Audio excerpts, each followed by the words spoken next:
Hello मेरे प्यारे बच्चों, so once again a very warm welcome to all of you. बच्चों, लास्ट क्लास तक हमने इलेक्ट्रोकेमिकल सेल का डिटेल्ड एनालिसिस कर रखा है। कंस्ट्रक्शन, वर्किंग, ये सारी बातें हमने कंप्लीट कर रखी है। ठीक है, इवन लास्ट क्लास में आपको सॉल्ट ब्रिज के बारे में भी डिटेल्ड डिस्कशन करवा दिया गया है। ठीक है, तो बच्चों आज का जो लेक्चर है उसमें हम पढ़ने जा रहे हैं कि एक सेल का स्टैंडर्ड ईएमएफ कैसे कैलकुलेट करना है। ठीक है, तो हम कैसे कैलकुलेट करेंगे गिवन सेल का स्टैंडर्ड ईएमएफ। ठीक है, तो बच्चों आज का हेडिंग क्या होगा हमारा? Standard EMF of a cell. ठीक है, एक सेल का स्टैंडर्ड ईएमएफ आप कैसे फाइंड आउट करेंगे। ठीक है, चलिए तो पहले क्या करते हैं बच्चों, इसको हम डिफाइन कर लेते हैं। इसका डेफिनेशन क्या होगा? It is the maximum potential developed, या डेवलप ज्यादा बेटर है बच्चों, यहाँ पर आप प्रोड्यूस कर ले। ठीक है, सो इसका डेफिनेशन क्या देगा बच्चों? It is the maximum potential produced by a cell. That is, आप इसको ऐसा ही बोल सकते, that is the potential developed by cell when no current is drawn। ठीक है बच्चों, when no current is drawn from the cell। ठीक है, पर अभी डेफिनेशन कंप्लीट नहीं हुआ। यहाँ पे सारा खेल जो बच्चों किसका है ये ध्यान दीजिएगा। यहाँ पे आपने क्या वर्ड लगा रखा है? ईएमएफ के जस्ट पहले देखो, ईएमएफ के जस्ट पहले आपने क्या वर्ड यहाँ पे यूज किया? स्टैंडर्ड। तो सारा खेल यहाँ पे आपको स्टैंडर्ड के हिसाब से लेकर चलना है। ठीक है, तो स्टैंडर्ड का मतलब क्या होगा? यहाँ पर क्या जोड़ेंगे? Under the standard condition. ठीक है बच्चों, कहने का मतलब ये है कि स्टैंडर्ड कंडीशन में एक सेल के द्वारा एक सेल जितना मैक्सिमम पोटेंशियल प्रोड्यूस करेगा, यानी कि बोल सकते हो मैक्सिमम पोटेंशियल। अभी मैक्सिमम पोटेंशियल कब मिलेगा बच्चों? जब आपने आप एक क्लू दे रखा है, पॉइंट मेंशन कर रखा है कि जब कोई भी करंट उससे ड्रॉ नहीं किया जाएगा। तो एक सेल से, ठीक है, एक सेल से, इलेक्ट्रोकेमिकल सेल से जब कोई भी करंट ड्रॉप नहीं करोगे तो वहां से क्या प्रोड्यूस होगा बच्चों? मैक्सिमम पोटेंशियल प्रोड्यूस होगा। ठीक है, और किस कंडीशन में? Under the standard condition. Standard condition कहने का मतलब क्या है? तो ये जो आपका स्टैंडर्ड कंडीशन है बच्चों, इसका कहने का मतलब ये था कि टेम्परेचर में कितना लेके चलना है बच्चों? 298 केल्विन। स्टैंडर्ड कंडीशन का टेम्परेचर 28 केल्विन यानी 25 डिग्री सेंटीग्रेड, पर हम केल्विन में ही लेके चलेंगे जैसा हमको न्यूमेरिकल में यूज करना होता है। ठीक है बच्चों, और अगर इलेक्ट्रोलाइट अवेलेबल है तो इलेक्ट्रोलाइट का कंसंट्रेशन कितना लेके चलेंगे बच्चों? 1 मोलर। और गैसियस इलेक्ट्रोड के लिए, गैसियस इलेक्ट्रोड्स में हमको क्या करना पड़ता है बच्चों? प्रेशर को भी कंसीडर करना पड़ता है। और स्टैंडर्ड कंडीशन में जो प्रेशर है बच्चों, उसको हम कितना? 1 बार लेकर के चलते हैं। ठीक है, 1 बार लेकर चलना पड़ेगा। तो ये है आपका स्टैंडर्ड कंडीशन, जहां पे टेम्परेचर कितना हमको कंसीडर करना है बच्चों? 28 केल्विन।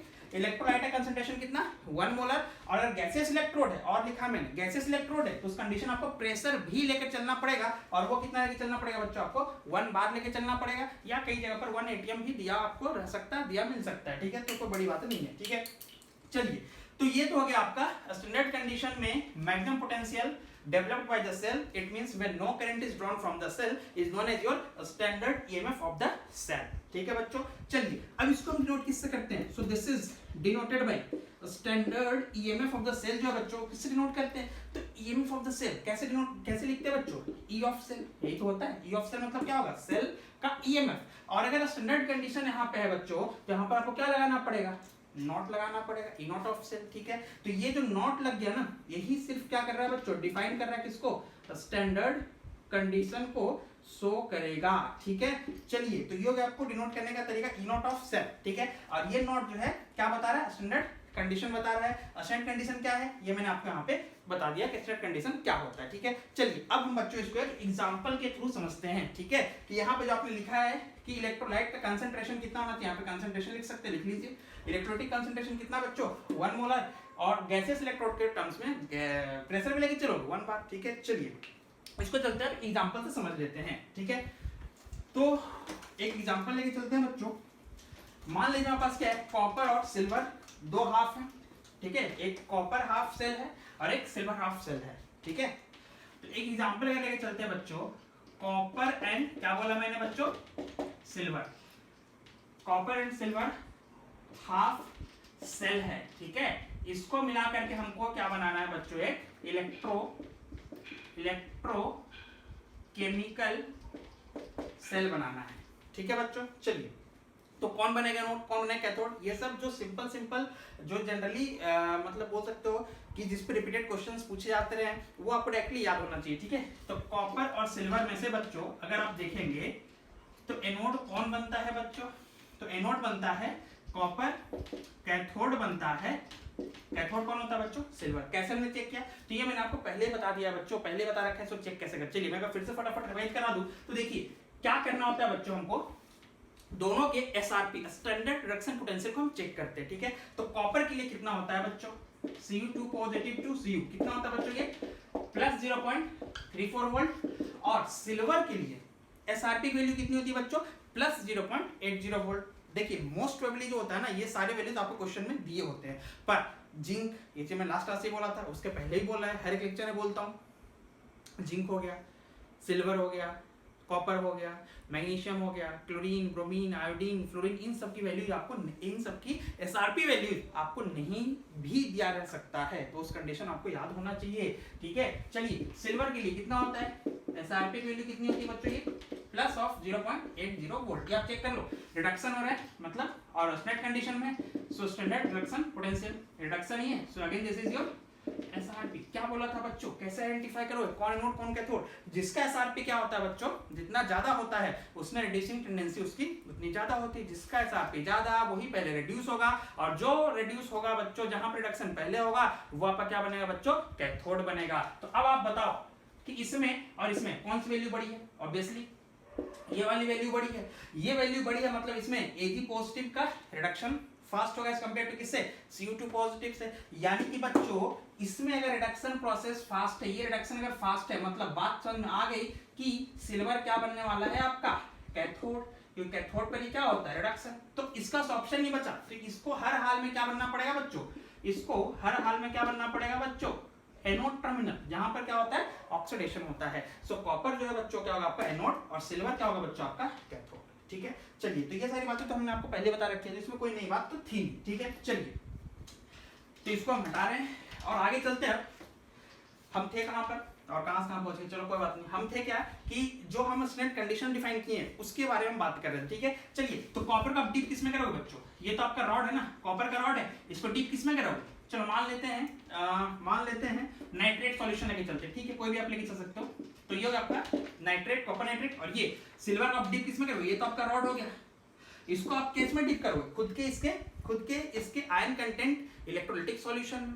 तो क्या हो जाएगा बच्चों, Ag पॉजिटिव कहां से मिलेगा, अगर आप सिल्वर नाइट्रेट लेकर के चलते हो, यही तो होगा। चलिए अब देखिए यहां पर अगर आप इसको रिप्रेजेंट करेंगे, किसको, इन दोनों हाथ से बने हुए इलेक्ट्रोकेमिकल सर्किट को रिप्रेजेंट करेंगे, तो क्या करेंगे, बीच में क्या लगाते हो, सॉल्ट ब्रिज, ठीक है बच्चों। हमने लगाया क्या यहाँ पर, सॉल्ट ब्रिज लगाया। सॉल्ट ब्रिज के लेफ्ट में क्या होता है बच्चों, एनोडिक हाफ को लिखते हैं, एनोडिक हाफ, एनोड कौन है बच्चों आपका, कॉपर, ठीक है। और एनोड पर क्या होता है बच्चों, हर हाल में ऑक्सीडेशन ही होगा, कोई भी सेल हो, ठीक है, चाहे इलेक्ट्रोकेमिकल हो चाहे इलेक्ट्रोलाइटिक हो। तो इसका ऑक्सीडेशन मतलब क्या होगा बच्चों, कॉपर सॉलिड, यही होगा ना, कॉपर सॉलिड। और ये ऑक्सीडाइज किसमें होगा बच्चों, खुद के आयन कंटेंट वाले इलेक्ट्रोलाइट में डूबा है, डिप किया है, तो किसमें ऑक्सीडाइज होगा, कॉपर 2 पॉजिटिव में ऑक्सीडाइज हो रहा है, कॉपर 2 पॉजिटिव में ऑक्सीडाइज हो रहा है। अब देखो, जो हमने थोड़ी देर पहले बोला था कि टेम्परेचर 298 केल्विन के अलावा हमने एक बात और बोली थी कि इलेक्ट्रोलाइट का कंसंट्रेशन कितना लेके चलोगे, 1 मोलर फिक्स करते हुए चलोगे। अगर सारे के सारे सॉल्यूट, ठीक है, वो किस फॉर्म में प्रेजेंट है, इलेक्ट्रोलाइट के फॉर्म में प्रेजेंट है, तो उसका कंसंट्रेशन कितना लेके चलोगे, 1 मोलर लेकर के चलोगे। तो इसी का कंसंट्रेशन हम कितना लेके चल रहे हैं, 1 मोलर। जैसे आपको दिखा कि रॉड जिस खुद के कॉमन आयन वाले इलेक्ट्रोलाइटिक सॉल्यूशन में डूबा है, डिप किया है, उसका कंसंट्रेशन 1 मोलर है, मतलब समझ जाना कि क्या है बच्चों, ये स्टैंडर्ड स्टेट को डिफाइन कर रहा है। पर ये भी ध्यान रखना आपको कि सेल का जो स्टैंडर्ड ईएमएफ तभी निकल पाएगा जब दोनों हाफ क्या हो बच्चों, स्टैंडर्ड स्टेट में डिफाइंड हो। ऐसा नहीं इधर स्टैंडर्ड स्टेट है उधर कुछ और कंसंट्रेशन लिख दिया, 1 मोलर के अलावा कुछ और लिख दिया, तो आप स्टैंडर्ड कंडीशन में ईएमएफ को डिफाइन नहीं कर पाओगे। आप तभी स्टैंडर्ड ईएमएफ को डिफाइन कर पाओगे जब दोनों हाफ क्या होगा बच्चों, आपका स्टैंडर्ड स्टेट में डिफाइंड होगा। ठीक है, चलिए तो अब आते हैं बच्चों दूसरे हाफ की तरफ आते हैं। तो ये तो हो गया क्या आपका एनोडिक हाफ हो गया। ठीक है, अब आते हैं कैथोड की तरफ। ठीक है, चलिए कैथोड कौन आपका सिल्वर। पर ध्यान देना कैथोड पर होता क्या है बच्चों, कोई भी सेल हो रिडक्शन ही होता है। तो होगा क्या, Ag plus from the electrolytic solution will gain electron and will get deposited on the silver rod। ठीक है, तो क्या लिखेंगे बच्चों यहाँ पर Ag पॉजिटिव जो आपका इलेक्ट्रोलाइटिक सॉल्यूशन के आयंस हैं। ठीक है, वो अच्छा आप चूंकि इलेक्ट्रोलाइटिक फेज में है, ठीक है, इलेक्ट्रोलाइटिक एक्वस सॉल्यूशन है ये। ठीक है, तो इसका आपको कंसंट्रेशन डिफाइन करना, और अभी हम पढ़ के आ रहे हैं बच्चों स्टैंडर्ड स्टेट यानी स्टैंडर्ड ईएमएफ को डिफाइन करने जा रहे हैं। तो उसके लिए हमको स्टैंडर्ड कंडीशन में हाफ सेल्स को डिफाइन करना पड़ेगा। उसके लिए कंडीशन क्या है कि अगर सारे सॉल्यूट्स इलेक्ट्रोलाइटिक फॉर्म में है तो उसका कंसंट्रेशन कितना होगा, 1 मोलर होगा। तो यहाँ पर हम क्या लिखेंगे बच्चों 1 मोलर, और ये कहां पर जाकर के रिड्यूस हो रहा है बच्चों, सिल्वर रॉड के ऊपर, तो हमने लिखा सिल्वर सॉलिड। ठीक है, ये आपका क्या होगा बच्चों कैथोड हाफ। ठीक है, और ये चीज सारी बातें हम लास्ट क्लास में कर रखी है, अभी सिर्फ हम ये समझ रहे हैं स्टैंडर्ड कंडीशन का मतलब। ठीक है, चलिए यहाँ पर अब देखेंगे तो ये हमने डिफाइन कहां पे किया है, at temperature equals to 298 kelvin. पहली बात हमने कहां पे डिफाइन किया बच्चों 298 केल्विन पर। कुछ नहीं भी दिया है, अभी इसका ध्यान रखना, अगर पेपर में कुछ भी नहीं दिया है, ठीक है, क्वेश्चन में कुछ भी नहीं दिया है, तो समझ जाना कि हमको स्टैंडर्ड स्टेट लेकर चलना है, मतलब कि 298 केल्विन टेम्परेचर लेकर के ही चलना है। और अगर कंसंट्रेशन के बारे में कुछ भी मेंशन नहीं है तो 1 मोलर ही लेकर के चलना आपको। ठीक है, चलिए अब देखो ये जो कॉपर टू पॉजिटिव जो इलेक्ट्रोलाइटिक सॉल्यूशन है, इसमें आपने copper two positive ion concentration 1 molar लेकर चला है। ठीक है, ये आप बताओ ये आया कहां से एक्चुअल में, तो ये सोर्स इसका सोर्स कौन है, सॉरी जो आपने लिया है ना, हाँ देखो इसका सोर्स कौन होगा, इसका सोर्स कौन है बच्चों CuNO3 होल ट्वाइस से ही तो आएगा इसका सोर्स। ठीक है, इसका सोर्स कौन है बच्चों, इसका सोर्स AgNO3 यही तो होगा। तो ये 1 मोलर था, ये 1 मोलर था, मतलब यहाँ पे कितना होना चाहिए बच्चों कंसंट्रेशन 1 मोलर इच। सो ये हो गया आपका स्टैंडर्ड स्टेट में डिफाइंड सेल। तो इसके लिए आप क्या करोगे बच्चों, इसके लिए इस कंप्लीट सेल के लिए आप सेल का ईएमएफ जब लिखोगे तो इसको ई सेल से नहीं लिख सकते। ठीक है, क्यों, क्योंकि यहाँ पर बच्चों स्टैंडर्ड स्टेट में है, तो आपको यहाँ पे ई सेल लिख के और नस्ट इक्वेशन लगा करके टाइम वेस्ट नहीं करना है। आप इसके लिए डायरेक्टली क्या लिखोगे बच्चों ई नॉट सेल लिखोगे। अब ई नॉट सेल निकालने का फॉर्मूला क्या होता है, वहां पे मैं भी बस थोड़ी देर में पहुंच रहा हूँ। पर एक एग्जांपल और लूंगा उससे पहले कि मैंने अभी एक बात और बोला था कि गैसियस फेज में अगर कोई इलेक्ट्रोड है यानी गैसियस इलेक्ट्रोड अगर इन्वॉल्व है तो उस कंडीशन में बच्चों, अच्छा गैसियस फेज में इलेक्ट्रोड से क्या मतलब ये है कि वहां पर जो ऑक्सीडेशन रिडक्शन होना है बच्चों किसका, गैस का होना है, पर हवा में तो होगा नहीं। बातें मैंने आपको पहले बता रखा है लेक्चर नंबर 1 में जब हम इलेक्ट्रोड पोटेंशियल पढ़ रहे थे। उसके लिए एक सरफेस चाहिए होता है, तो हम एक इनर्ट इलेक्ट्रोड प्लेटिनम गोल्ड या कार्बन रॉड लेकर के चलते हैं। ठीक है, वो सारी बातें आपको पूरे लेक्चर्स में मिल जाएगी, लेक्चर नंबर 1 2 3 में। ठीक है, चलिए तो अब गैसियस इलेक्ट्रोड के लिए भी हम एक बार एग्जांपल लेके चलते हैं कि यहाँ पे किसका प्रेशर हमको 1 बार लेके चलना होता है। ठीक है, चलिए तो फॉर एग्जांपल ये तो पहला एग्जांपल था। दूसरा एग्जांपल बच्चों, अगर हमको मान लो प्रिपेयर करना है एक हाइड्रोजन, एक यहाँ पास क्या हाइड्रोजन सिल्वर सेल बनाना है। ठीक है, तो क्या करना पड़ेगा, देखिए हाइड्रोजन सिल्वर सेल में हमको पता है हाइड्रोजन का कितना होता है बच्चों SRP, तो SRP है ना, SRP है मतलब क्या हो जाएगा बच्चों, ये हो जाएगा E0H पॉजिटिव टू H2 कितना होता है बच्चों 0.00 वोल्ट। इलेक्ट्रोकेमिकल सीरीज देखेंगे तो जो कि मैं आपको आगे पढ़ाऊंगा। और सिल्वर के लिए कितना होता है बच्चों E0 Ag positive to Ag, ये कितना होगा 0.80 वोल्ट। अच्छा देखिए ये वैल्यू बढ़ी, दोनों से कौन सी वैल्यू बढ़ी, ये वैल्यू बढ़ी है, मतलब ये बात तो समझ आ गई कि जहां पर SRP वैल्यू ज्यादा होगा बच्चों वही बनेगा आपका, जिसका SRP वैल्यू ज्यादा होगा बच्चों वही आपका बनेगा कैथोड, वहीं पर होगा रिडक्शन पहले। ठीक है, ये बातें रट जानी चाहिए। ठीक है, तो ये बन जाएगा आपका क्या कैथोड, जहां पर क्या होगा बच्चों रिडक्शन, और ये क्या बनेगा बच्चों आपका एनोड, जहां पर होगा बच्चों आपका ऑक्सीडेशन। ठीक है, चलिए तो अगर आप इसको रिप्रेजेंट करेंगे बच्चों तो क्या हो जाएगा, देखिए इसको अगर आप रिप्रेजेंट करते हैं इलेक्ट्रोकेमिकल सेल अगर यहाँ से लिखते हैं एक रिप्रेजेंटेशन करेंगे तो बीच में आप क्या लगाओगे बच्चों, वो तो जाहिर सी बात है आप क्या लगाओगे बच्चों बीच में सॉल्ट ब्रिज लगाओगे। अब सॉल्ट ब्रिज के लेफ्ट में क्या होता है हमको ही पता है चीज, क्या होता है बच्चों एनोड होता है, और राइट हैंड साइड में क्या होता है बच्चों, कैथोड होता है, ठीक है। चलिए एनोड कौन है बच्चा आपका, हाइड्रोजन। हाइड्रोजन को अगर आपको एनोड टर्मिनल बनाना है, अब देखिए ध्यान देगा, यहाँ तो ये गैसेस फेज में, H2 जो है कौन से फेज में होगा, गैसेस फेज में होगा। मतलब यहाँ पे दो बातें, गैसेस फेज में है तो पहली बात आपको प्रेशर भी डिफाइन करना पड़ेगा, और मजे की बात, स्टैंडर्ड स्टेट अगर है तो आप प्रेशर कितना होगा 1 बार या 1 एटीएम लेकर के चलोगे, ठीक है। दूसरी चीज एक और मजे की बात, चूंकि गैसेस इलेक्ट्रोड है बच्चों, तो ये ऑक्सीडेशन रिएक्शन हवा में तो होगा नहीं, इलेक्ट्रॉन का गेन और लॉस हवा में तो होगा नहीं, उसको एक सरफेस चाहिए, तो उसके लिए आपको एक इनर्ट इलेक्ट्रोड भी लेकर चलना पड़ेगा, जो कि जनरली हम प्लैटिनम लेकर के चलते हैं। तो रिप्रेजेंटेशन कैसा होगा बच्चों, ये देखिए पीटी सॉलिड, ठीक है, फेज सेपरेशन आप लगाओगे यहाँ पर, ये सॉलिड फेज में है। अच्छा एनोड ऑक्सीडेशन बना, सॉरी एनोड कौन बना, हाइड्रोजन। हाइड्रोजन तो गैसियस फेज में होता है, तो लिखेंगे बच्चों यहाँ पर H2 in the gaseous phase. अच्छा ये बच्चों अब ध्यान देना, ये जो गैसियस फेज है ना, इसी की हम बात क्या कर रहे थे कि इसका प्रेशर आपको लेके चलना पड़ेगा 1 बार और 1 एटीएम। बस मजे की बात यही थी कि यहाँ पे आपको सरफेस भी लगाना पड़ा, इनर्ट सरफेस, इनर्ट इलेक्ट्रोड, और साथ में गैसेस फेज में है, प्रेशर भी लेके चलना पड़ेगा। स्टैंडर्ड स्टेट में है तो आपको 1 बार या 1 एटीएम लेकर चलना पड़ेगा, ठीक है। चलिए अब ये ऑक्सीडाइज किस में होगा, देखो तो H पॉजिटिव में, रिडक्शन है, उल्टा क्या होगा, ऑक्सीडेशन होगा। तो यहाँ लिखेंगे क्या बच्चों, H प्लस, और इसका कंसंट्रेशन कितना लेके चलेंगे बच्चों 1 मोल, यही तो होगा 1 mole is the concentration. Standard state को डिफाइन कर रहे हैं ना आज हम आपको ई सेल नहीं पढ़ा रहे हैं, हम क्या पढ़ा रहे हैं बच्चों, इनॉट सेल पढ़ रहे हैं, ठीक है। तो स्टैंडर्ड स्टेट तो लेके चलना पड़ेगा, और इसके लिए सब कुछ 1 करना पड़ेगा, और टेम्परेचर कितना है 28 केल्विन, इसके लिए कोई भी सेल, ठीक है। चलो अब कैथोड में आते हैं, तो कैथोड कौन बन रहा है आपका, सिल्वर। क्या हो जाएगा बच्चों, रिडक्शन, तो Ag positive 1 molar gets reduced to, मतलब Ag positive from the electrolytic solution having concentration 1 molar accepts electron, gains electron and get deposited on the silver rod Ag solid। बस आपका ये हो गया आपका फिर से एक इलेक्ट्रोकेमिकल सेल तैयार, जो कि स्टैंडर्ड स्टेट में है।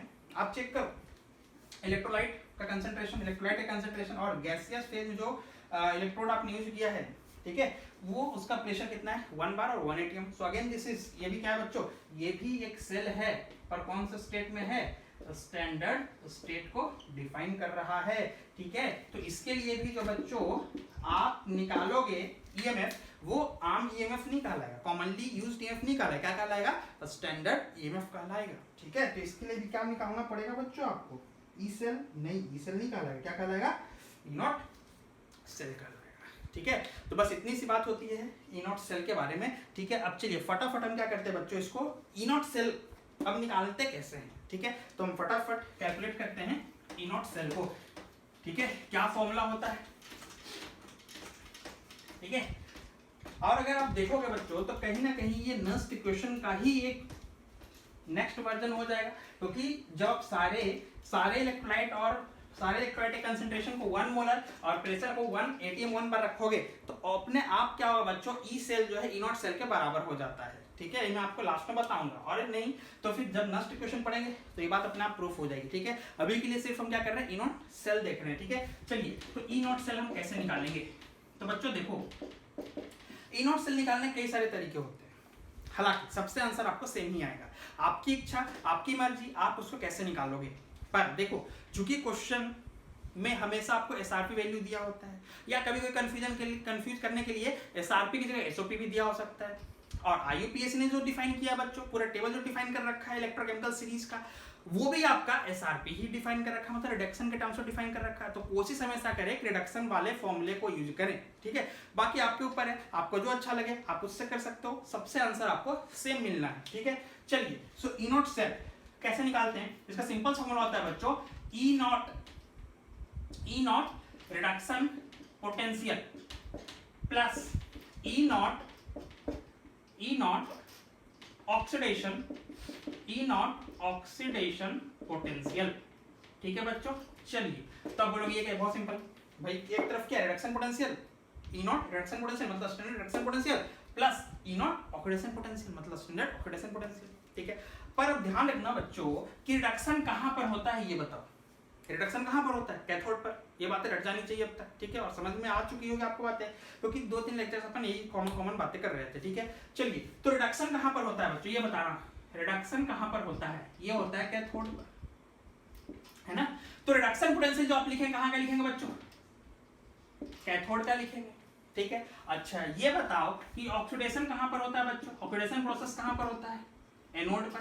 तो आपको जो ऑक्सीडेशन पोटेंशियल की जो इनोट वैल्यू लिखनी है, ठीक है, यानी कि आपको जो स्टैंडर्ड ऑक्सीडेशन पोटेंशियल लिखना है वो किस टर्मिनल का लिखोगे आप, एनोड का लिखोगे, एनोडिक हाफ के लिए लिखोगे। तो कुल मिला के नेट सेल में क्या हो गया, कैथोड का रिडक्शन, कैथोड पर जो टर्मिनल है उसका एसआरपी और एनोड पर जो टर्मिनल है उसका एसओपी। बस इतना ही आपको करना है, दोनों को उठा के जोड़ देना है, आपका आंसर आ जाएगा। अच्छा पर मोस्ट कॉमनली आपको जल्दी मतलब बुक्स में लिखा हुआ नहीं मिलेगा, क्योंकि हम लोग जो यूज करते हैं एसआरपी के टर्म्स यूज करते हैं। तो क्या क्या दिक्कत क्या है इसमें, ठीक है। देखिए ये तो पहले से क्या आपका रिडक्शन पोटेंशियल है, ये क्या बच्चों आपका ऑक्सीडेशन पोटेंशियल के टर्म्स में, और हमको पता है कि हमने पहले कर रखा है, साइड में अगर आप रबर करोगे तो हमको पता है कि एसआरपी क्या होता है, माइनस ऑफ एसओपी, ठीक है। किसके लिए, for the same electrode, for the same electrode at same temperature, ठीक है बच्चों, and the same electrolytic concentration, ठीक है। तो यहाँ पे तो लिखना लिख लो, and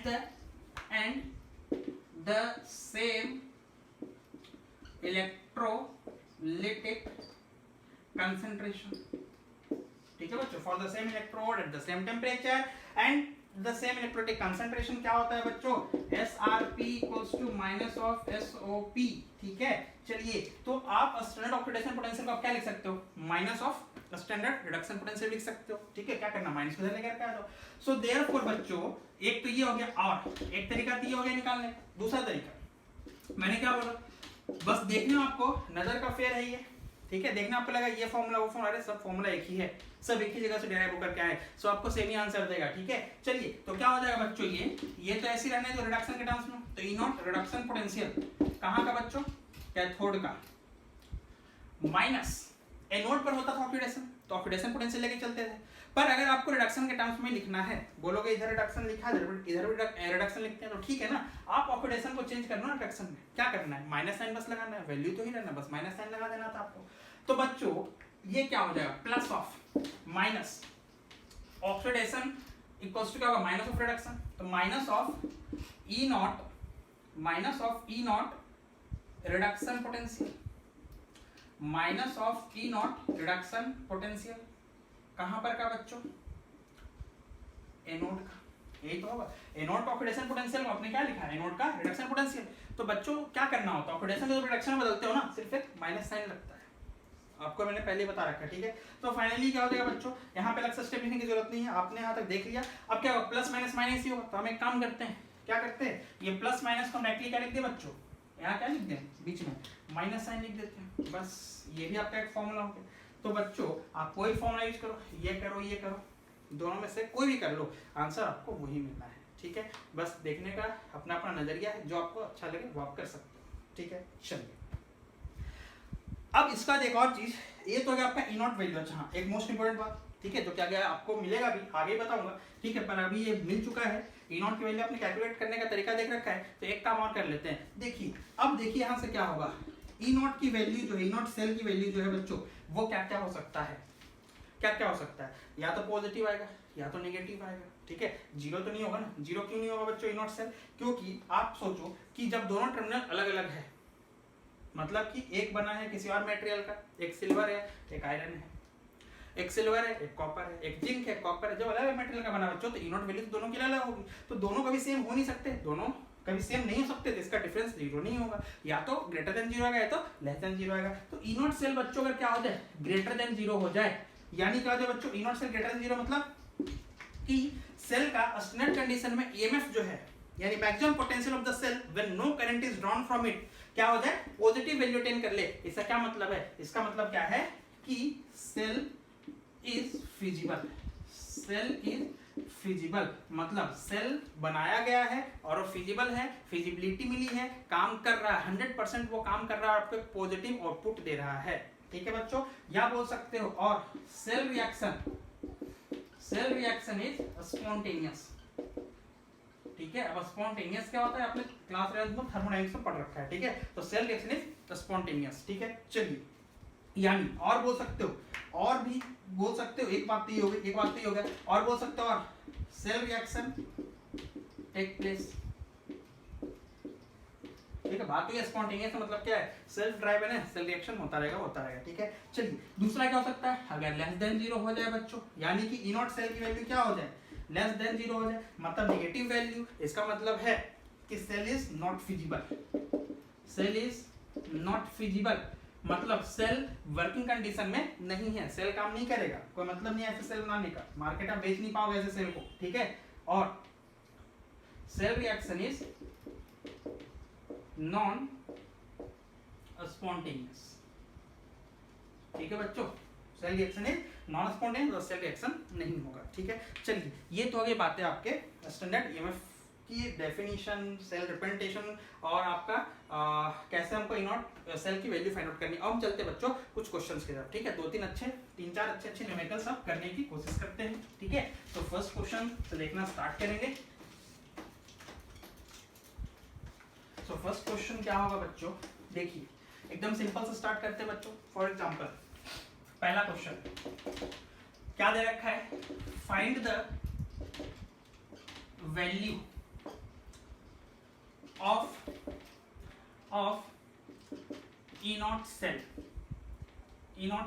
if it is given that, ठीक है बच्चों, if it is given that, दो हाफ सेल दे रखा है और आपको एक E naught सेल की वैल्यू को फाइंड आउट करना है, ठीक है। क्या क्या दे रखा है, दे रखा है आपको E naught nickel 2 positive 2 nickel, ये कितना बच्चों -0.25 वोल्ट, और दूसरी बात क्या है, ई नॉट कॉपर टू पॉजिटिव, ये क्या है बच्चों -0.34 वोल्ट, ठीक है बच्चों, -0.34 वोल्ट, ठीक है। चलिए तो ये दो आपको हाफ सेल का स्टैंडर्ड पोटेंशियल दे रखा है, ठीक है। अब आपको क्या करना है, इन दोनों को मिला करके एक सेल बनाना है, उस सेल का आपको स्नैप कंडीशन में ईएमएफ फाइंड आउट करना है, नॉट सेल निकालना है, ठीक है। तो सबसे पहला काम क्या करोगे बच्चों, आइडेंटिफाई करेंगे, कि आइडेंटिफाई करें कि इसमें से एनोड कौन बनेगा और कैथोड कौन बनेगा। तो बच्चों एनोड कौन बनेगा और कैथोड कौन बनेगा, ये दो बातें हमको पहले पहचान में आनी चाहिए, ठीक है। अब देखो मैंने इसका तरीका क्या बताया था आपको, कि आप क्या करो, जो भी आपका गिवन इलेक्ट्रोड पोटेंशियल की जो वैल्यू है उसको आप देखो, जिसका एसआरपी ज्यादा होगा वही बनेगा, वहीं पर होगा पहले रिडक्शन और वही बनेगा आपका कैथोड। जिसका एसआरपी कम निकला वहां पर आपको ऑक्सीडेशन मिलेगा, ठीक है। रिलेटिवली आप देखोगे तो जहां पर जिसका एसआरपी ज्यादा होगा वहां पर रिडक्शन पहले होगा, रिडक्शन होगा मतलब कैथोड बन जाएगा। तो दूसरा जो बच्चा अपने आप क्या बन जाएगा, अल्टीमेटली उसको क्या बनना पड़ेगा, एनोड बनना पड़ेगा। अब आप ये गलती करोगे कि आप बोलोगे इसमें और इसमें, ध्यान से देखिएगा, इसमें दोनों वैल्यू अगर चेक करोगे तो बोलोगे ये वैल्यू बड़ा है, ठीक है, ये वैल्यू क्या है बच्चों लार्जर, ठीक है। यानी अगर ये वैल्यू बड़ा है, आप चेक करो -0.34, ये -0.25, ये वैल्यू बड़ा है, बोलोगे ये वैल्यू बड़ा है, मतलब निकल क्या बन जाएगा बच्चों, आपको ये वैल्यू बड़ा है मतलब यहाँ पर रिडक्शन होगा, मतलब निकल क्या बन जाएगा बच्चों, निकल क्या बन जाएगा आपका कैथोड, क्योंकि जो वैल्यू बड़ी होती है वहीं पर होता है रिडक्शन, वही बनता है आपका कैथोड। पर ये हो गया गलत, क्योंकि अब आप ध्यान दो आपने क्या मिस्टेक किया, आपको कंफ्यूज करेगा पेपर में ऐसे ही। देखो ये तो आपका क्या दे रखा है, +2 से कहां जा रहा है 0, मतलब बच्चों ये तो आपका क्या था एसआरपी था, ठीक, नो डाउट, ठीक है। ये गलत हो जाएगा आपका, ये गलत हो जाएगा, क्यों, क्योंकि देखो मैं आपको ही बता रहा हूं, क्योंकि ये तो आपका एसआरपी था, नो डाउट बिल्कुल सही था अभी तक। ये क्या है आपका, देखो ये जीरो से कहां जा रहा है +2 में जा रहा है, मतलब ये तो क्या हो गया बच्चों ऑक्सीडेशन, तो ये तो क्या हो गया आपका एसओपी हो गया। आप कैसे रिलेटिवली दोनों कंपैरिजन करती, ठीक है, आप ऐसा कंपैरिजन नहीं कर सकते, क्यों, क्योंकि बच्चों कंपैरिजन करने के लिए एक पर्टिकुलर स्केल होगा, या तो दोनों के एसआरपी कंपैरिजन करेंगे या तो दोनों के एसओपी को कंपैरिजन करेंगे। आईयूपीएससी कन्वेंशन चलेंगे तो हमारे लिए ज्यादा इजी क्या है, जो हम पढ़ते आते हमारी जो आदत हो जाती है एसआरपी के टाइम में हो जाती है। तो बच्चों सबसे पहला काम तो ये है कि जब भी क्वेश्चन आए तो पहले आंखें खोल करके चेक कर लो कि क्या सारे वैल्यूज एसआरपी में हैं या कोई एसओपी भी दे रखा है या मिस्टेक अभी जस्ट हुआ है। देखो ये तो एसओपी है ना, तो इसको पहले क्या करना पड़ेगा, चेंज करें, ठीक है। अब इसको चेंज करना पड़ेगा, तो चेंज कैसे करते हैं बताओ, क्या बोला था, सिर्फ साइन पलटना होता है, प्लस का माइनस, माइनस का प्लस होता है। तो बच्चों यहां से अगर आप देखोगे तो ई नॉट उल्टा करो, ये है 0 2 मतलब ऑक्सीडेशन, उल्टा करो Cu2 + Cu मतलब क्या हो जाएगा Cu2 + 2 CU कितना हो जाएगा बच्चों? अगर आपने SOP को SRP में एक्सप्रेस किया तो ये साइन क्या हो जाएगा? सिर्फ माइनस का प्लस हो जाएगा। तो यहाँ पर आप क्या लिखेंगे बच्चों? प्लस ऑफ 0.34 वोल्ट लिखेंगे। यहाँ पर क्या लिखेंगे? प्लस ऑफ 0.34 वोल्ट लिखेंगे। अब ये बिल्कुल सटीक हो गया, क्योंकि ये भी देखो बच्चों रिडक्शन है, मतलब ये वैल्यू क्या है आपका? SRP है। ठीक है, तो अब कंपैरिजन किसका किसका होगा ये बताओ? अब कंपैरिजन किसका किसका होगा? ये रहा आपका एक टर्मिनल, एक हाफ जिसका SRP है। अब इसको मत देखना, ठीक है, इसको मैं हटा रहा हूं, इसको मत देखना अब। ठीक है बच्चों, देखना किसको है? इसको और इसको। क्यों? क्योंकि SRP का SRP से कंपैरिजन करोगे, SRP इधर SRP, बस SRP का SRP से कंपैरिजन करना। अब देखो बताओ दोनों में से कौन बड़ी वैल्यू है? तो आंसर इज ये बड़ी वैल्यू। चेक करो, माइनस में 0.25, ये प्लस में 0.34, मतलब ये बड़ी वैल्यू है। अगर ये वैल्यू बड़ी है मतलब यहीं पर होगा पहले रिडक्शन, और यही बनेगा आपका कैथोड, मतलब ये क्या बनने जा रहा है आपका? कैथोड। तो इसका ऑप्शन नहीं है, तो ये क्या बन जाएगा बच्चों? आपका एनोड बन जाएगा।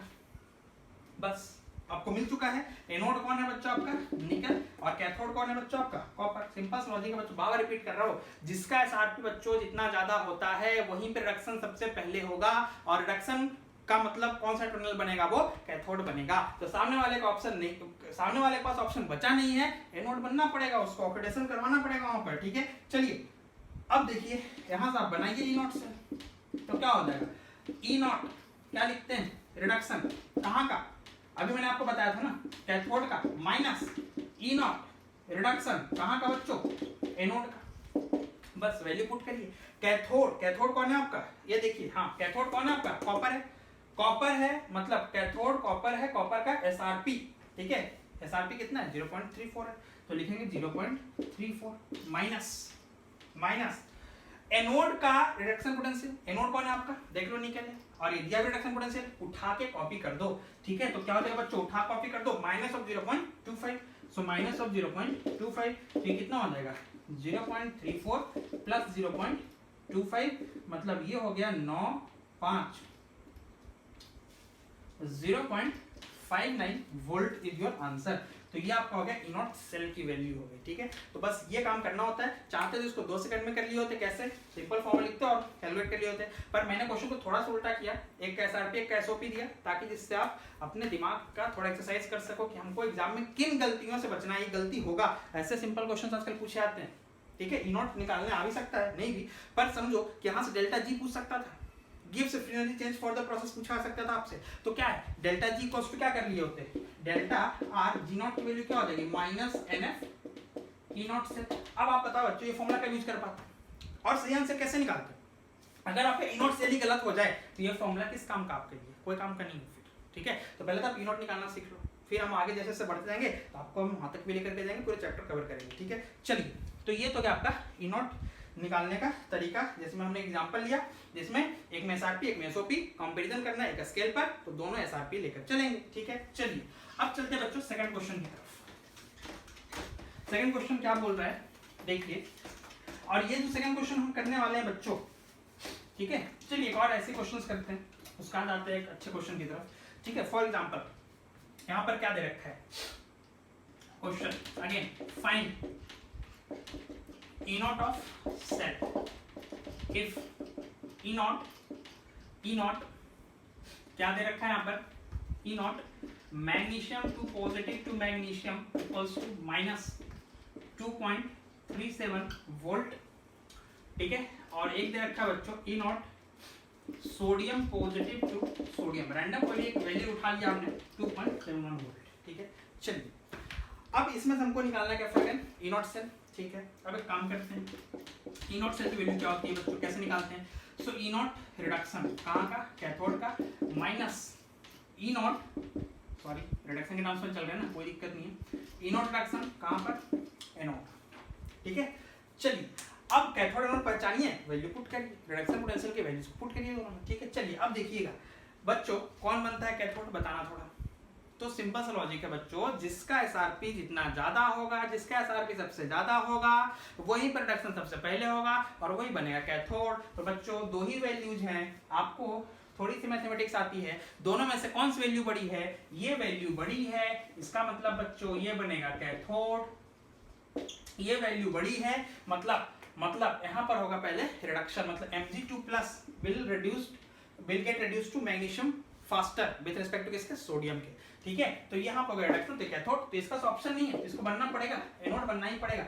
अच्छा, अब मैंने देखो कंपैरिजन तो डायरेक्टली कर दिया, पर एक बात का ध्यान रखना है, तो मेरे को पता तो मैंने कर दिया, आपको पेपर में ध्यान रखना है कि क्या आप जो कंपैरिजन किए वैल्यूज का, क्या दोनों एक कॉमन पैरामीटर पर है। तो देखिए रिडक्शन मतलब बिल्कुल सही है, दोनों का एसआरपी दे रखा है, आप फ्री हो कंपेयर करने के लिए, ठीक है, बच के रहना है आपको, ठीक है। चलिए तो अब आ जाओ, कैथोड का रिडक्शन कितना दे रखा है, -2.37 माइनस, ये साइन उतारा माइनस, और एनोड का रिडक्शन कितना दे रखा है, -2.71 वोल्ट। चलिए सॉल्व करिए, कितना होता है, -2.37 प्लस ये कितना हो जाएगा बच्चों, 2.71। अब देखो तो समथिंग पॉजिटिव वैल्यू ही आएगा, ठीक है। वैसे कितना आ जाएगा, 40, 30, 31, 31, 34, 0.34 वोल्ट, शायद इतना ही आएगा,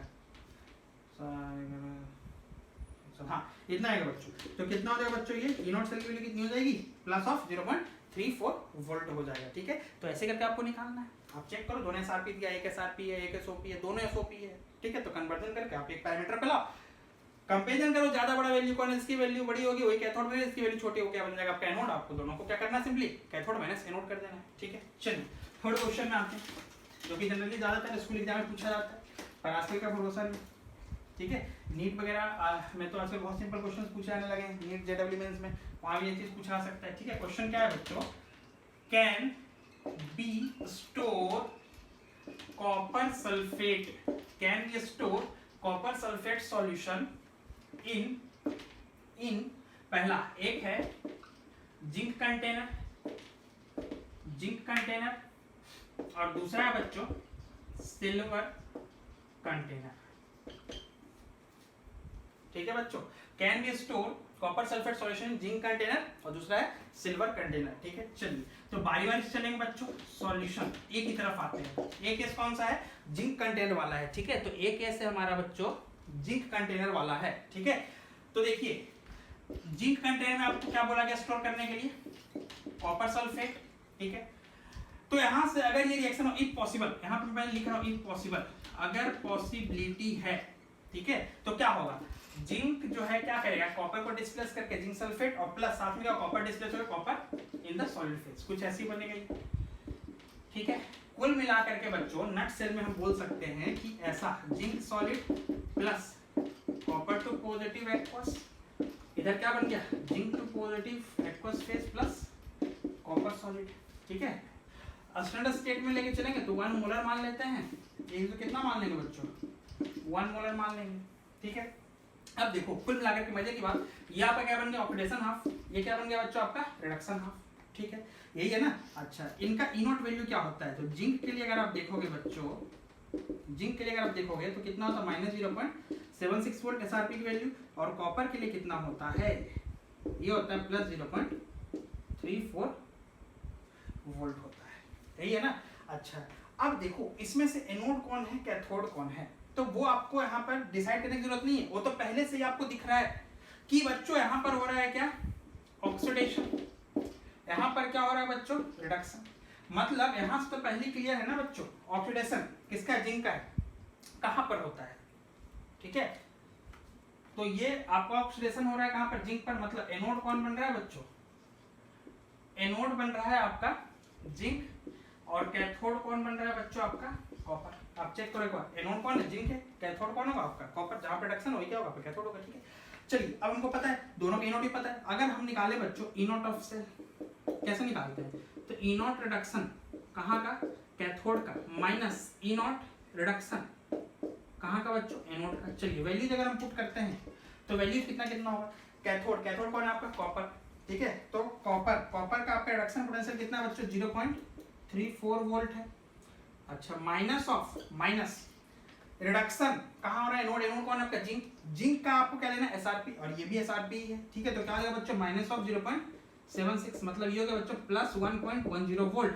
अब आप देखिए आपने जिंक को अगर कॉपर सल्फेट में डाल दिया तो वहां पर तो क्या हो गया बच्चों, एक सेल रिएक्शन स्टार्ट हो गया, जहां पर जिंक क्या होने लगा धीरे धीरे ऑक्सीडाइज, और copper two positive from the solution क्या होने लगा रेड्यूस होकर कॉपर सॉल्ट में कन्वर्ट होने लगा। मतलब कि ये क्या हो गया बच्चों, ये रिजल्ट हमको बता रहा है, अभी हमने पढ़ा है कि अगर ई नॉट की वैल्यू क्या हो जाए ग्रेटर देन 0 हो जाए, अभी जस्ट पढ़ा है कि ई नॉट की वैल्यू क्या हो जाए बच्चों अगर 0 से ज्यादा हो जाए, मतलब सेल रिएक्शन क्या हो जाएगा, फिजिबल हो जाएगा। ठीक है, तो सेल इज फिजिबल। ठीक है, मतलब therefore cell reaction take place. क्या होने लगा बच्चों, सेल रिएक्शन टेक प्लेस। तो अगर बच्चों जिस मटेरियल को आपने जिस कंटेनर में रखा है अगर एक दूसरे से रिएक्ट करने लगा तो क्या आप उसको स्टोर कर पाओगे, नहीं कर पाओगे। ठीक है, अगर नॉन रिएक्टिंग होते बाय नेचर दोनों तो आप बिल्कुल रख सकते थे कॉपर सल्फेट को जिंक पॉट में। ठीक है, यानी यहाँ पर क्या लिखेंगे, आंसर इज नो। नो मतलब कि आप कॉपर सल्फेट को जिंक कंटेनर में नहीं रख सकते हो। ठीक है, ये तो गई एक बात। दूसरी तरफ आते हैं, अब सेकंड क्वेश्चन क्या आपका सिल्वर कंटेनर के ऊपर दिया है। ठीक है, तो सिल्वर कंटेनर के लिए आप सॉल्व करते हैं बच्चों। ठीक है, आप चेक कर लो आपने सॉल्व कैसे किया, बहुत सिंपल है इसको सॉल्व करना। ठीक है, चलिए अब आते हैं सिल्वर कंटेनर की तरफ चलते हैं। ठीक है, तो हमारा क्वेश्चन है कि क्या हम कॉपर सल्फेट को सिल्वर कंटेनर में रख सकते हैं। तो सिल्वर प्लस क्या लिखेंगे बच्चों, कॉपर सल्फेट, क्या हम इसको रख सकते हैं। ठीक है, तो एक बार हम चेक कर लेते हैं कॉपर सल्फेट से यहाँ पर क्या आएगा, शॉर्ट में चलते हैं थोड़ा, ये क्या आएगा बच्चों, सॉलिड फेज में होगा, ये Cu2 पॉजिटिव एक्वस फेज में होगा। ठीक है, ये हो जाएगा बच्चों रिड्यूस, अगर इफ पॉसिबल, अगर मैं बोल रहा हूँ इफ पॉसिबल। ठीक है बच्चों, अच्छा इधर क्या हो जाएगा प्लस, सिल्वर क्या हो जाएगा बच्चों, ऑक्सीडाइज हो जाएगा Ag पॉजिटिव में, यही तो इफ पॉसिबल बोला हूँ। ठीक है, चलिए तो Ag पॉजिटिव ये कौन सा फेज में एक्वस, बैलेंस करेंगे थोड़ा सा, तो अगर बच्चों बैलेंस किया तो ये क्या हो जाएगा 2 इलेक्ट्रॉन यहाँ पे लिखना पड़ेगा 2n2। ठीक है बच्चों, तब तो चार्ज बैलेंस कर पाओगे। ठीक है, चलिए सेल रिएक्शन में आपको लिखना बताया ना, तो दो हाफ को आप कॉपी करते हैं, इलेक्ट्रॉन बराबर करते हैं, दोनों को जोड़ते हैं, इलेक्ट्रॉन कैंसिल आउट करते हैं, ये इक्वेशन आपको मिल जाएगा। ठीक है, ये मैंने लिखा इफ पॉसिबल, ध्यान देना अगर ये रिएक्शन पॉसिबल हो रहा है तब की बात कर रहा हूँ। तो बच्चों सिल्वर क्या बन रहा है, सिल्वर क्या बन रहा है, यहाँ पर क्या है देखो, तो Ag पॉजिटिव ऑक्सीडाइज होता हुआ दिख रहा है इफ पॉसिबल, तो ये तो क्या हो जाएगा बच्चों, सॉरी ये इधर है ना, तो ये क्या हो जाएगा आपका ऑक्सीडेशन। ठीक है, और ये क्या है बच्चों आपका रिडक्शन। ठीक है, चलिए तो यानी कि रिडक्शन कहां पर होता है बताओ, रिडक्शन होता है बच्चों कैथोड पर। रिडक्शन कहां पर होता है, कैथोड पर। कैथोड कौन बनेगा, तो कॉपर। और ऑक्सीडेशन कहां पर होता है बच्चों, एनोड, जो कि फिलहाल यहाँ दिखता कौन है आपको, सिल्वर दिख रहा है आपको, एनोड। ठीक है, चलिए अब आते हैं बच्चों ई नॉट सेल निकाल लेते हैं। तो ई नॉट सेल की वैल्यू कैसे निकालेंगे, ई नॉट रिडक्शन, कहाँ का रिडक्शन लिखना है बच्चों आपको, cathode, minus E naught reduction कहाँ का लिखना है बच्चों, एनोड का। चलिए कैथोड कौन है आपका, कैथोड है कॉपर। ठीक है बच्चों, अब चलो नहीं दिया है तो कोई बात नहीं, हमको इतना पता है कि कॉपर का SRP कितना होता है बच्चों, प्लस 0.34 वोल्ट, और सिल्वर का SRP जो है वो कितना होगा बच्चों, 0.80 वोल्ट। ठीक है, तो कैथोड कौन था बच्चों आपका, कॉपर। कॉपर का रिडक्शन पोटेंशियल उठाओ और पुट करो, कितना है 0.34 वोल्ट, माइनस एनोड कौन है बच्चों आपका, सिल्वर। एनोड सिल्वर है, कितना वोल्टेज है 0.80 वोल्ट इक्वल्स टू। ठीक है, इसको सॉल्व करोगे ये कितना हो जाएगा बच्चों, माइनस 0.46, हाँ माइनस 0.46 वोल्ट। अब चूंकि देखो ये वोल्टेज जो है बच्चों क्या आ चुका है, नेगेटिव आ चुका है, मतलब यहाँ पर हमको मिला क्या, ई नॉट सेल की वैल्यू जो है that is less than 0। E naught cell की वैल्यू क्या है बच्चों, 0 से कम हो गया, मतलब cell is not feasible, cell is not feasible, मतलब क्या हो जाएगा, cell reaction does not take place, does not take place. तो अगर बच्चों आपने सिल्वर को किसमें रखा, सॉरी सिल्वर को नहीं, कॉपर सल्फेट को किसमें रखा, सिल्वर में, तो ये रिएक्शन नहीं हो रहा है, नहीं हो रहा है, दिस इज नॉट पॉसिबल। अब यहाँ पे कंक्लूजन आ गया है, आप खुद चेक करो ना कि सेल का ईएमएफ, सेल का स्टेट ईएमएफ कितना आ गया, 0 से कम आ गया, मतलब क्या हो गया बच्चों, नॉन स्पॉन्टेनियस प्रोसेस, मतलब सेल रिएक्शन नहीं हो रहा है, मतलब इनका रिएक्शन आपस में नहीं होगा, और रिएक्शन अगर नहीं हुआ, नॉट पॉसिबल लिख दिया, इफ पॉसिबल सोचा था पहले पर हुआ नहीं, रिजल्ट मिला यहाँ से, तो हमने बोला कि नॉट पॉसिबल। तो अगर ये रिएक्शन पॉसिबल नहीं है, मतलब बच्चों आंसर क्या हो जाएगा इस बार, यस। ठीक है, तो आप कॉपर सल्फेट को जिंक कंटेनर में बिल्कुल स्टोर कर सकते हो, वेरी सॉरी, कॉपर सल्फेट को सिल्वर कंटेनर में बिल्कुल स्टोर कर सकते हो। क्यों, क्योंकि सिल्वर में स्टोर करोगे तो ये रिएक्शन नहीं होगा। क्यों नहीं होगा, क्योंकि यहाँ पर रिजल्ट क्या है आपका, नेगेटिव, नॉन स्पॉन्टेनियस प्रोसेस है, सो बिल्कुल आप इसको स्टोर कर सकते हो। वहीं पर कॉपर सल्फेट को आप जिंक कंटेनर में स्टोर नहीं कर सकते हो। क्यों, क्योंकि पिछली बार ये सेल रिएक्शन हुआ था, ई नॉट सेल की वैल्यू पॉजिटिव थी, कुछ सेल रिएक्शन हो रहा था, यानी कि ये अगर रिएक्शन हुआ तो हम उसको स्टोर नहीं कर सकते। हमारा आंसर क्या था? नो। जस्ट एक पीछे हमने बताया, तो इसमें स्टोर नहीं करोगे, इसमें स्टोर करोगे, ठीक है। ये क्वेश्चन हो गया। अब एक क्वेश्चन और करते हैं बच्चों, काफी अच्छा क्वेश्चन है, ठीक है, उसको आप नोट डाउन करेंगे। सो नेक्स्ट क्वेश्चन क्या है?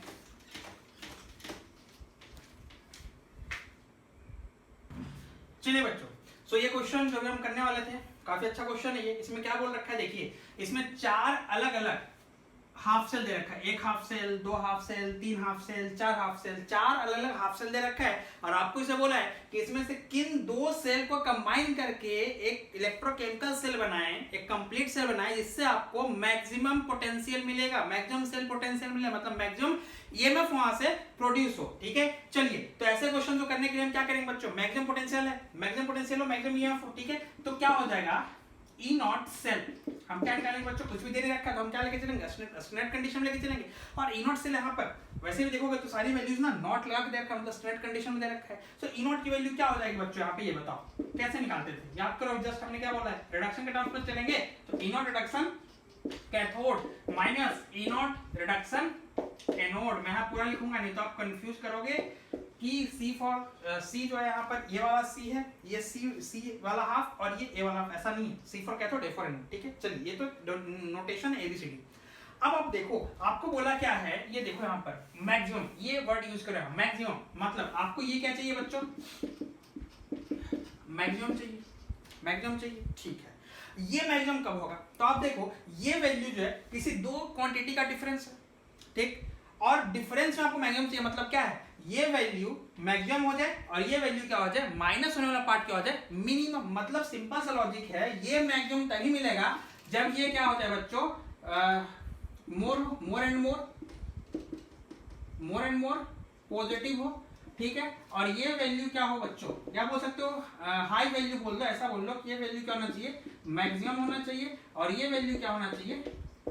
मिनिमम होना चाहिए, तभी तो होगा बच्चों ये मैक्सिमम माइनस मिनिमम। बीच में देखो साइन क्या है? माइनस है, तो मैक्सिमम माइनस मिनिमम क्या देगा आपको? मैक्सिमम वैल्यू देगा। चलिए, अब आप एक और चेक करिए कि यहाँ पे आपको मैक्सिमम रिडक्शन पोटेंशियल चाहिए, मैक्सिमम एसआरपी चाहिए, यहाँ पे आपको मिनिमम एसआरपी चाहिए, तभी तो माइनस होगा मिनिमम वैल्यू। कम से कम वैल्यू को माइनस करोगे तभी तो आपको मैक्सिमम रिजल्ट मिलेगा, ठीक है। अब चेक करो, चाहिए रिडक्शन, देखो ये भी रिडक्शन है, बिल्कुल सही है, ये भी रिडक्शन है, बिल्कुल सही है। मतलब ये भी क्या आपका एसआरपी है, ये भी क्या है बच्चों आपका? एसआरपी है। ये भी क्या है बच्चों आपका? एसआरपी है। ये भी क्या है बच्चों आपका? एसआरपी है। मतलब सारे एसआरपी वैल्यू है, कुछ नहीं करना है। मैक्सिमम एसआरपी को उठाओ, अब मिनिमम एसआरपी को उठाओ, माइनस कर दो, ठीक है। तो इसमें से मैक्सिमम एसआरपी कौन सा है? चलो इसको मार्क किया, ये आपका मैक्सिमम एसआरपी है, ठीक है। और मिनिमम एसआरपी कौन सा है बच्चों? तो आप चेक करो, मिनिमम एसआरपी ये वाला है। मतलब क्या पुट करो एक बार, कितना हो जाएगा? 1.25 माइनस ऑफ मिनिमम वैल्यू कितनी है? माइनस ऑफ 1.25, ठीक है। ओवरऑल कितना हो जाएगा? प्लस ऑफ 2.5 वोल्ट, एक ही आपका मैक्सिमम वैल्यू होगा। मतलब आपका आंसर क्या हो जाएगा? By the combination of 2 and 3। जैसा करेक्ट आंसर क्या होगा? अगर आप हाफ सेल नंबर 2 और हाफ सेल नंबर 3 को मिलाओगे तो उसमें आपको क्या मिलेगा? मैक्सिमम पोटेंशियल मिलेगा, ठीक है बच्चों। चलिए, ये तो गया एक तरीका जो कि आप बोल सकते हो कि बिल्कुल लॉजिकल, मतलब बिना पेन पेपर के आप इसको लॉजिकली सोच सकते थे, ठीक है। चलिए, अगर आप दूसरे तरीके से सोचोगे बच्चों, ठीक है, तो दूसरे तरीके से सोचोगे तो वो कैसे बनेगा? देखो, ये मैं हटा रहा हूँ, ठीक है, ये तरीका मैं हटा रहा हूँ, ठीक है। अब दूसरे तरीके से आप सोचना स्टार्ट करें, ठीक है। ये सर्कल वर्कल मैं हटा रहा हूँ। दूसरा तरीका से सोचने का क्या हो जाएगा आपका? ये देखो, सिंपल सा लॉजिक है कि देखिए, कैथोड कौन बनता है बच्चों? ये बताओ, कैथोड कौन बनता है? जिसका एसआरपी सबसे ज्यादा होता है। तो ये बात तो तय हो गया कि इन चारों में से देखो, इन चारों एसआरपी चारों एसआरपी में सबसे ज्यादा कौन है बच्चों? 1.25 वोल्ट, यानी बी का जो एसआरपी दे रखा है, ठीक है। तो यानी एक बात तो तय हो गया बच्चों कि यही क्या बनेगा आपका? कैथोड। और कैथोड का रिडक्शन पोटेंशियल उठा के कॉपी कर दो, कितना हो जाएगा? 1.25 वोल्ट माइनस, ठीक है। एक बात तय हो गया कि इसके रहते कोई और कैथोड नहीं बन सकता है, फिक्स मतलब फिक्स, ठीक है। अब आती है बात एनोड की। तो बच्चों अब ध्यान दो कि एनोड कौन बनता है? तो जिसका एसआरपी कम होता है वही एनोड बनता है। तो बच्चों अब 3 ऐसे हाफ सेल जिसका एसआरपी क्या है? कम है। देखो, ये वैल्यू भी इससे क्या है? कम है। अच्छा, ये वैल्यू भी इससे क्या है? कम है। ये वैल्यू भी इससे क्या है? कम है। बारी बारी से पुट करोगे, आपके पास इतना टाइम है तो आप बारी से पुट करो। एक बार इसको एनोड बनाओ, एक बार इसको एनोड बनाओ, एक बार इसको एनोड बनाओ, ठीक है, चलिए बाय रेडियस बनाते हैं। तो ये क्या हो जाएगा बच्चों, इसको अगर आपने एनोड बनाया तो क्या हो जाएगा बच्चों, माइनस ऑफ 0.24। तो ये कितना आ रहा है बच्चों, आपको ध्यान से निकालो ना, 1.69 आएगा, सॉरी 1.49, ये कितना आएगा बच्चों, 1.49। अच्छा अगर मान लो हमने इसको नोट बनाया, ठीक है, तो कितना हो जाएगा ये, माइनस ऑफ 1.25, ठीक है। तो ये वैल्यू कितना देगा, ये इस बार वैल्यू देगा बच्चों, अगर इसके साथ निकालोगे तो कितना देगा, 2.50। अच्छा अगर इसके साथ बनाओगे तो ये कितना देगा बच्चों, 0.68। तो ये तो बच्चों माइनस हो जाएगा, उल्टा माइनस हो जाएगा, ठीक है। तो ये तो आपका कितना आ जाएगा, 68 है, तो ये हो जाएगा 0.32 प्लस 0.32 प्लस 0.25 वोल्ट। अब आप बताओ सबसे बड़ा वैल्यू कौन सी है, ये वैल्यू है ना 2.50, मैक्सिमम वैल्यू तो ये कहां से आया था, ये इस वाले से आया था। तो आप देख लो ये कौन सा सेल से आया, ये सेकंड हाफ सेल से, और ये माइनस 1.25 कहां से आया बच्चों, थर्ड सेल से। तो आंसर क्या हो जाएगा आपका, 2 और 3 हो जाएगा। इसमें कौन सी वीडियो बात है, आप ऐसे कर लो, या जो मैंने आपको पहला शॉर्टकट बताया मैक्सिमम माइनस मिनिमम, उससे कर लो, दोनों से आपको सेम आंसर मिलना है, ठीक है। चलिए बच्चों नेक्स्ट क्वेश्चन देखिए क्या दे रखा है, यहाँ पर आपको दो हाफ सेल दे रखा है, एक Fe3 पॉजिटिव, एक दे रखा है Fe3 positive ferric to ferrous दे रखा है, और एक आयोडीन हाफ सेल दे रखा है, आयोडीन से बना हाफ सेल दे रखा है, ठीक है। और उसके बाद बोला आपको इन दोनों को मिला करके एक सेल रिएक्शन आपको ये दे रखा है, और उसके लिए आपको इनोट सेल निकालने के लिए बोला है, ठीक है। तो आपको यहाँ पे थोड़ी कंफ्यूजन होगी, देखो प्रोसेस वही है, कुछ भी नया नहीं मिलने वाला है, क्या कि इन दोनों में से क्या करोगे आप, पहले एनोड कैथोड को डिसाइड कर लो, ठीक है। चलिए तो अगर आप चेक करोगे तो क्या होगा कि कौन सी वैल्यू बड़ी है ये वैल्यू क्या बच्चों बड़ी है, आप ध्यान दो, कॉमन सेंस वाली बात है, ये वैल्यू बड़ी है, ये वैल्यू बड़ी है, इसका मतलब क्या है, इसमें रिडक्शन पहले होगा तो यही क्या बनेगा आपका, यही बनेगा आपका कैथोड। जिसकी वैल्यू बड़ी वहां रिडक्शन पहले, रिडक्शन कहां होता है, कैथोड पर होता है। जो वैल्यू छोटी बच्ची उसका ऑप्शन नहीं, तो उसको क्या बनना पड़ेगा, एनोड बनना पड़ेगा, ठीक है। तो मतलब कि बच्चों ये बना कैथोड, ये बना एनोड, ठीक है। अच्छा ये भी क्या दे रखा है, देखो तो 0 to -1 मतलब क्या है, SRP है, और ये भी क्या है +3 से +2 मतलब ये भी क्या है, रिडक्शन मतलब SRP है। सिंपली क्या करना है आपको, दोनों को उठा करके माइनस कर देना है, कैथोड का रिडक्शन पोटेंशियल माइनस एनोड का रिडक्शन पोटेंशियल, आपका आंसर आ जाएगा, ठीक है। तो चलिए अगर मैं यहां से डायरेक्टली सॉल्व करूं इसको कि E नॉट ऑफ सेल क्या हो जाएगा बच्चों, E नॉट रिडक्शन किसका, cathode minus E naught reduction किसका बच्चों, एनोड का। चलिए कैथोड कौन है आपका, आयरन वाला हाफ था, तो उसको उठा के कॉपी करके कि डायरेक्टली रिडक्शन में दे रखा है, तो 0.771 वोल्ट माइनस एनोड कौन है, आयोडीन वाला हाफ, इसका भी रिडक्शन दे रखा, मतलब डायरेक्टली उठा कॉपी कर दो SRP 536, ठीक है। अगर आप इसको सॉल्व करेंगे, चलिए मैं इसको फटाफट सॉल्व कर लेता हूं, ठीक है। पर आपको कंफ्यूजन आएगा कि यहाँ पर तो बच्चों कोएफिशिएंट कुछ और दे रखा है, 2 3 कुछ और लगा हुआ है, तो आप बिना गुना भाग किए, इसके वैल्यू में तो गुना भाग होना चाहिए, आपने इसको उठा कैसे रख दिया। आयरन हाफ के लिए देखो इसमें 2 से मल्टीप्लाई किया, तो इस वैल्यू में 2 से मल्टीप्लाई क्यों नहीं किए, यहाँ पे क्या होना चाहिए था 2 × 0.771, पर नहीं होगा, क्यों मैं बता रहा हूँ आपको क्यों नहीं होगा, माइनस 0.536 कितना रहा बच्चों, ये 0.235 वोल्ट। तो ये तो हो गया आपका answer, this is your 100% correct answer, ठीक है। बस इतना ही करना था। अब ध्यान दो कि आपके मन में कंफ्यूजन होगा कि यहाँ पर 2 से गुना करना था, क्यों 2 से गुना करना था, और आयोडीन में भी 2 से गुना करना था, क्यों, क्योंकि देखो यहाँ से यहाँ जब गए बच्चों तो ये 2 का कोएफिशिएंट लग गया, 2 का कोएफिशिएंट लग गया, ठीक है। आयोडीन में देखो यहाँ पर I माइनस, यहाँ पर क्या हो गया, 2 कोएफिशिएंट लग गया। तो आप बोलोगे कि यहाँ पर हमको क्या करना था, हमको निकालना ऐसा था E naught cell equals to E naught reduction cathode minus E naught reduction anode.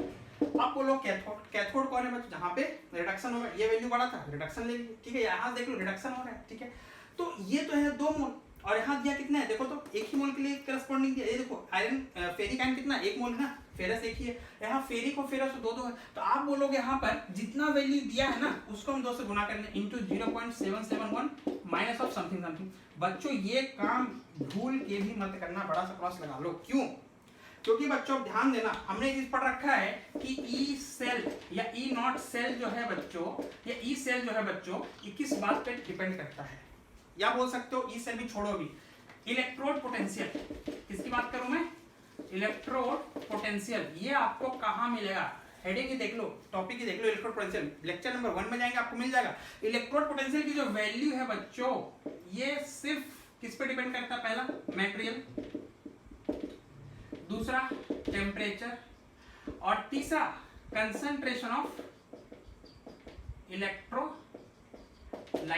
अब आप बताओ, दिया था क्या, फेरिक से फेरस 1 मोल, और यहाँ यूज किया है क्वेश्चन में 2 मोल। वो बैलेंसिंग करते समय जब 2 हाफ रिएक्शन लिखो बच्चों, तो इलेक्ट्रॉन इलेक्ट्रॉन को कैंसिल करने के लिए इसमें मल्टीप्लिकेशन करने से नंबर ऑफ मोल्स बढ़ गए बच्चों। क्या है, नंबर ऑफ मोल्स पे डिपेंड कर रहा है। इलेक्ट्रोड पोटेंशियल, किसी भी हाफ सेल का पोटेंशियल जो है क्या है, नंबर ऑफ मोल्स पे डिपेंड कर रहा है, नहीं कर रहा है। ठीक है, डिपेंड किस पे कर रहा है, मटेरियल। क्या यहाँ पे आयरन, यहाँ पे कॉपर बन गया, नहीं। ठीक है, वैल्यू चेंज नहीं होगा, कोई मल्टीप्लिकेशन डिवीजन नहीं होगा। क्या टेम्परेचर बदल गया, क्या ऐसा बोला है कि ये 298 केल्विन पर है और ये निकालना है 500 केल्विन पर, नहीं है। टेम्परेचर भी सेम है, वैल्यू में कोई गुना भाग नहीं करना है। कंसंट्रेशन ऑफ इलेक्ट्रोलाइट, क्या है बोला ऐसा, ये 1 मोलर था, यहाँ के 2 मोलर हो गया, ऐसा कुछ बोला ही नहीं है बच्चों। ठीक है, स्टैंडर्ड स्टेट में दिया है, स्टैंडर्ड स्टेट में निकालना है। तो कंसंट्रेशन भी तो फिक्स है, जितना के लिए दिया उतने के लिए निकालना था। तो बच्चों जब ये तीनों पार्ट इस क्वेश्चन के लिए सेम हो गया, तो आप इसमें 1000 से गुना कर लो, 1000 से आप डिवाइड कर दो, कोई फर्क पड़ने ही नहीं वाला है। वही वैल्यू 10 का 10 कॉपी हो जाएगा और बिल्कुल आपका सही आंसर हो जाएगा। ठीक है, चलिए तो आज के लेक्चर हम यहीं पे खत्म कर रहे हैं। ये आपका कंप्लीट पार्ट खत्म होता है, स्टैंडर्ड ईएमएफ का पार्ट आपका खत्म हो चुका है। नेक्स्ट क्लास में बच्चों हम स्टैंडर्ड हाइड्रोजन इलेक्ट्रोड के ऊपर बातें करेंगे और नेक्स्ट इक्वेशन की तरफ बढ़ेंगे। ठीक है बच्चों, चलिए धन्यवाद।